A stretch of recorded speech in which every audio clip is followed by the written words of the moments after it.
Back up at the other end, Dundee United's top end of the table challenge had faltered, mainly to some quite erratic away form. This weekend they were at Rugby Park, Gary Locke making his home debut as Kilmarnock caretaker boss. And there for us was John Barnes.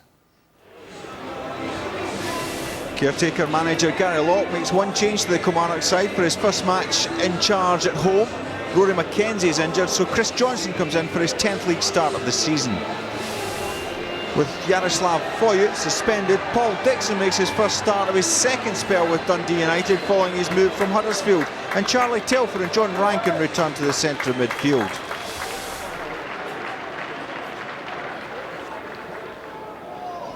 Here's Rankin. That's a clumsy challenge from Eremenko, and referee Stephen Finney says penalty. Alexei Eremenko clattering into Rankin. Responsibility lies with Nadir Chifchi. And he strikes that home for his 11th goal of the season. Cool finish there by Chifchi. It's his second penalty of the campaign. Obadeyi. Little trip by McGowan. Why not get the free kick? Eremenko over this. Swinging it in, comes off the head of Morris. There's Magennis! And Kilmarnock are back level. It's Josh Magennis on the score sheet. Eremenko's free kick not dealt with well by the United defender Morris, and Magennis was there to knock it home. It's his 5th goal of this season.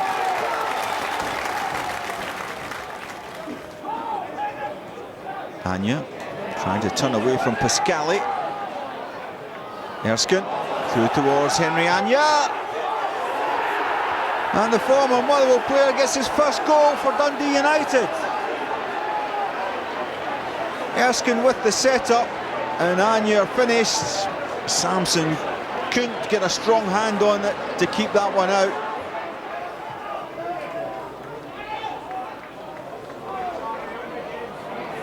Erskine.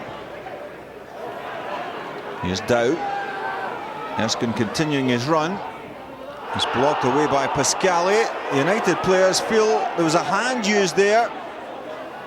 Seemed to come off the back of the Kilmarnock captain. Patient build-up again from United. Here's Paul Dixon. He's done well. Swing that one in. It's off the line by Chantler. And blocked away by Pascali. It just won't go for United. That's one of those typical Scottish stramashes, as Craig Slater eventually got it away. Obadeyi. Powerful running there by the Englishman. Here's Chris Johnston. Well, it didn't get much of a touch on it, but it enough to find its way across the line. It's 2-2. Chris Johnston on the score sheet for the first time this season. Topo Obadeyi knocking it in. Johnston just in ahead of Rankin. Johnston drops away of Magennis.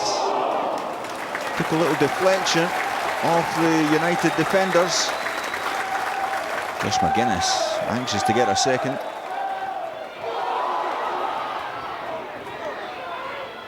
Eccleston. Cairney. We're well into stoppage time now. Referee says free kick for the challenge there of Rankin and Dillon. The 3rd minute of stoppage time. Here's Clingan. That will win it for Kilmarnock. Right at the end, Sammy Clingan. Terrific free kick. Cherniak couldn't get across. I was delighted with the way the boys played. Not been easy to get the heads down, but to come back for a goal down twice shows the character in the team, and absolutely delighted to get the winning goal when we did. Disappointed. I thought the 3 goals we lost were really poor goals today. The 3rd one obviously from a free kick, but a silly free kick to give away, and So overall, very disappointed with the result. Great win for Kilmarnock. Sammy Clingan boldly going where Alexei Eremenko normally would with a free kick, but Eremenko on the bench. But great free kick, Liam. What was the Dundee United defensive setup all about? It's a strange one. Initially here, I think that he's in the goalie's eye line and the goalie's telling him to move, and now he finds himself sort of in no man's land, and he's trying to get back and help the goalkeeper, and he maybe just puts the goalkeeper off and that comes over the wall. Yeah, it was a fantastic strike to win it for Kilmarnock. Their second victory at Rugby Park this season against Dundee United, Robert. And well, Dundee United have had a good season in so many ways, but it's this away form that seems to, well, they're shooting themselves in the foot with it, aren't they? Yeah, it is. I think that's when you want to try and be title contenders, what they've probably tried to push for. It doesn't help when you lose to obviously Scottish young talent and Armstrong and Mackay-Steven, and fair play to the manager gets on with it and puts his side out to try and win the game, and very unfortunate. I know one player at Kilmarnock in particular that impresses you, Robert, is Chris Johnston, who we saw in flashes there, and he is a talented winger. How good is he?